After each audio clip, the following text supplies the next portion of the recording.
Welcome to Real World Peaceful Parenting, a podcast for parents that are tired of yelling, threatening, and punishing their kids. Join mom and master certified parent coach Lisa Smith as she gives you actionable, step-by-step strategies that'll help you transform your household from chaos to cooperation. Let's dive in. Welcome to today's episode. I am so excited to be with you here today. I just got back from visiting my entire extended family in Missouri for the 4th of July. Happy 4th to you Americans. And let me tell you all something, Midwesterners, man, they know how to celebrate the 4th of July. It was so fun. And I caught a little cold on the way back. My voice is a little scratchy today, so I'm sorry about that, but I did not want to delay bringing you this episode. It's important, and I know you're going to love it. So let's dig in. Today, I want to go deep into a powerful technique that can help you calm your kids down under any circumstances. It is the connect and then, and that's the bolded, all caps, underlined word, connect and then redirect. Very, very, very useful tool. And I'm going to explain how, when, and why. But first, let me share a little story with you about my own journey with this tool. You see, before I embraced peaceful parenting, I struggled with my son, Malcolm, who at the time was about 4 or 5 before I embraced peaceful parenting. And this month, he's going to turn 20, which is sort of hard to believe. But whenever Malcolm was upset when he was little, and he was strong-willed and defiant and had big feelings, and whenever he was upset, I would immediately expect him to calm down by me just telling him to do so. I'd give him instructions, and if I'm honest with you, I expected him to listen immediately because, I'm the parent.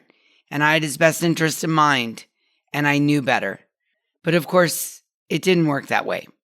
Malcolm would be storming and completely dysregulated and deep in his emotional brain, the right side of his brain.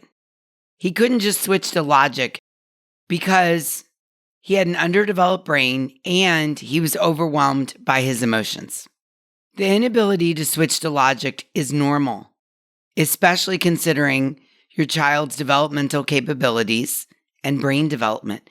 Let me say that again, that's too important for you to zone out and miss that while you're driving to work. A child's inability to switch immediately from emotion to logic is normal. It's normal. And it's because of your child's brain development and where they're at with their capabilities and their brain skill set. So let's talk about why this is happening. When our kids get upset at any age, by the way, at any age, I'm not just talking about 2 or 4-year-olds here. This applies to 2, 4, 7, 9, 11, 14, 15, and sometimes 20-year-olds. When our children are upset, their emotional brain, which is the right side of their brain, takes over. They're flooded with thoughts and feelings and hormones, fast-acting hormones. And all of this means they can't access in the moment the logical part of their brain, the left brain, right away. That's proven, that's science. And this is where many of us go wrong because we don't know this and we don't understand this, which is why I felt like it was so important to share this information with you right now today. Because if you can really absorb this and learn it, I promise you this can be a complete game changer, not only in your parenting, but in your relationship with your kids at any age and in how you ultimately feel connected to your kids and feel about your parenting ability. Because not understanding this is where many of us go wrong because we try to reason with our kids or give them instructions when they're not in a state to really understand and process that information. So what can we do instead? Well, this is where the connect and then and only then redirect approach comes into play. So first step is we need to connect with our children emotionally. This means acknowledging their feelings, showing empathy, and validating what they're experiencing, even if we don't agree with their feelings. Connecting with your kids' feelings and offering empathy does not, capital N-O-T, does not mean you agree, condone, or sanction their feelings. You're simply offering empathy that in this moment, this is how he, she, or they may feel. Many parents are afraid that in connecting in these storming moments, that it will mean that you're agreeing with, coddling, or worse yet, permitting the feelings occurring. You can see that your child made a mistake and is the one in the wrong or the one that caused the big storm or the mistake or the situation. You can see this and still offer connection and empathy. Then only after you've made this emotional connection can you start to guide them with logic and reasoning. Now, you might be thinking, this sounds great, Lisa, but how do I actually do it? Okay, let's break it down. Imagine your child's having a meltdown because they can't find their favorite toy and they're whining, and I mean full-on whining, crying, and refusing to put their shoes on. Instead of immediately telling them to calm down and look for it logically, you start by getting down to their level and saying something like, I see you're really upset because you can't find your toy. That must be so frustrating. Now here's the thing. The simple act of acknowledging their feelings will make a huge difference. After connecting, you can help them think logically about the situation. You can say, hey, let's take a deep breath together and then think about where we last saw the stuffy or the truck or the toy. This shift from emotional connection to logical reasoning helps their brain integrate both responses, leading to a more calm and cooperative child who can actually think about where they might have left the toy. Now let's consider an example with a tween or a teen. Suppose your teen is upset because you've asked them to turn off their video game and do their homework. Instead of immediately insisting that they follow your instructions, you might say something like, I know you're really into this game right now, and I get that it's hard to stop. That can be frustrating when you have to stop doing something you really enjoy. By validating their feelings first, you're connecting emotionally. Then you can redirect with logic with something like, let's set a timer for 10 more minutes of play, and then we can tackle the homework together. This approach helps them feel understood and more willing to cooperate. Peaceful parenting is all about witnessing ourselves, our kids, and our ability to stay grounded and not match our kids' escalated emotions. While this approach may be harder to learn and put into place initially, it ultimately becomes easier for both the parent and the child. It fosters a better connection, one where your child can feel seen, heard, and valued. And that, my friend, leads to more cooperation, because cooperation naturally follows connection. Here's what I know after 16 years as a master certified parent coach.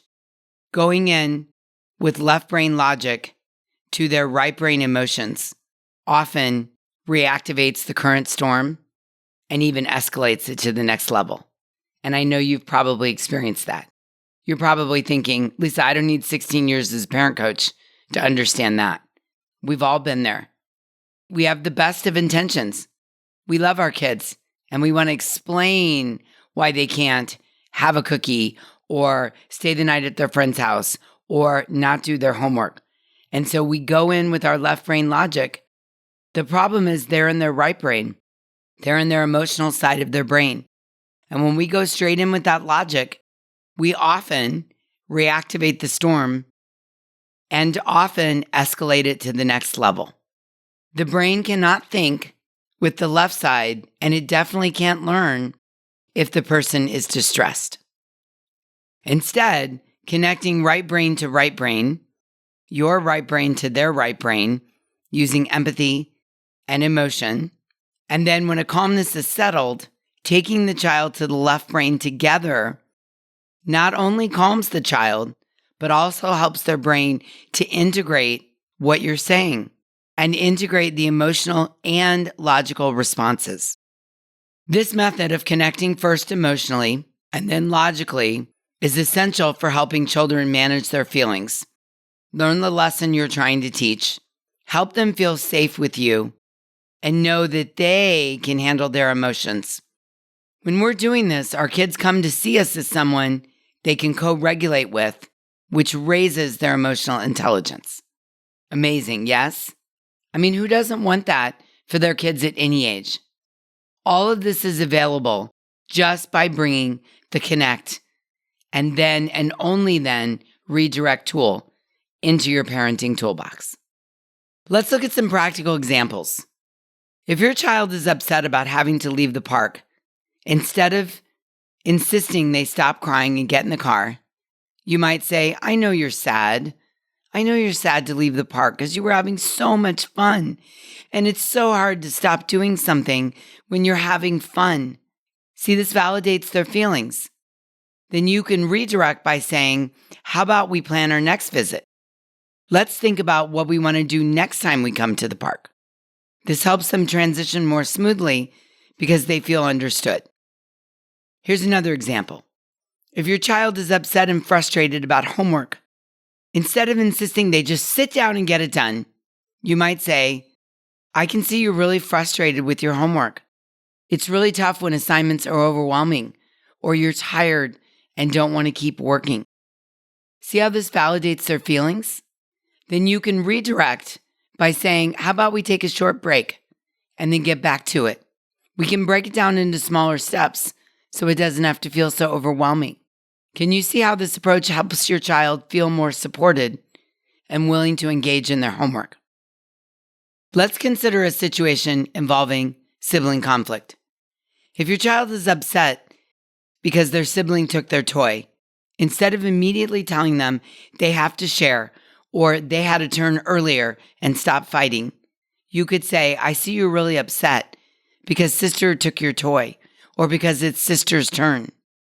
It's hard when you want to play with something and someone else takes it. That's validating their feelings. Then you can redirect by saying, let's talk to sister together and find a solution that works for everyone.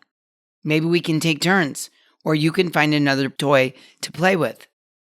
This is going to help your child feel heard, and after they feel heard, you're working on teaching them problem-solving skills because you connected and then redirected. See how this works? Okay, here's another example regarding bedtime. If your child is upset about having to go to bed and is resisting, instead of insisting that they go to bed, you're tired, it's bedtime, you have to go to bed, you might say, hey, sweetheart, I know you were having a lot of fun and I know you don't want to go to bed yet. Oh my gosh, it's so hard to stop playing when you're enjoying yourself. Okay, there we're validating their feelings. And then we can redirect by saying, how about we read a story together before bed? And we can pick your favorite book. That way you can have a little more fun time before sleeping. This is going to help your child transition to bedtime more smoothly because they first feel understood, and then the redirect is to involve them in the process. I really want to encourage you to commit to trying this approach. What I know with 100% certainty is that it is an absolute game changer for your family dynamics. Start small, be patient with yourself, and remember it's a learning process for both you and your kid or kids. So as we wrap up today, I want you to remember these key points. Number 1, connect emotionally first. Connect right brain to right brain. Step 2, validate their feelings. And then and only then, step 3, which is then redirect with logic and reasoning. This supportive approach not only calms your child, but it strengthens your bond with them and it raises their emotional intelligence. All the while, they rest in the safety of co-regulating with you. So I want to challenge you to give it a try and see the difference it makes. Yeah? Can you do that? All right. Thank you for joining me today. And I have a special favor to ask. If you found this episode, this tool, or this podcast, Real World Peaceful Parenting in general, helpful, I ask you to please share it with other parents who might benefit from it. And don't forget to follow me over on Instagram at @the_peaceful_parent for more tips and support. Okay, until next time, I'm wishing you peaceful parenting. Thank you so much for listening today. I want to personally invite you to head over to thepeacefulparent.com/welcome and sign up for my free Peaceful Parenting mini course. You'll find everything you need to get started on the path to peaceful parenting just waiting for you over there at www.thepeacefulparent.com/welcome. Can't wait for you to get started. Thanks for listening to Real World Peaceful Parenting. If you want more info on how you can transform your parenting, visit thepeacefulparent.com. See you soon.